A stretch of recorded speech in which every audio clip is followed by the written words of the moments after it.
अब हामीले 24 घन्टे पत्र पनि उहाँलाई काटिसकेका थियौँ।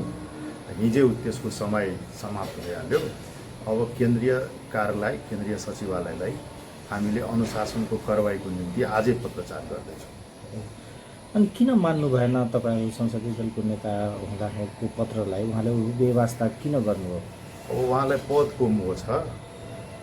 सरकारमा भएका मन्त्रीहरूले हामी तपाईँसँगमै छौँ, तपाईँलाई चाहिँ हामी बहुमत सिद्ध गरेर दिन्छौँ नै, त्यही भएर हामी यहीँ बसौँ भनेर उहाँलाई चाहिँ लोक लालच दिएको छ। र मुख्य रूपमा पदको मोहकै कारणले गर्दाखेरि उहाँ चाहिँ पार्टीबाट टाढिन खोज्नु भएको छ। अनि पार्टी फुटाउने कुरा पनि भइरहेछ, साँच्चीकै हो?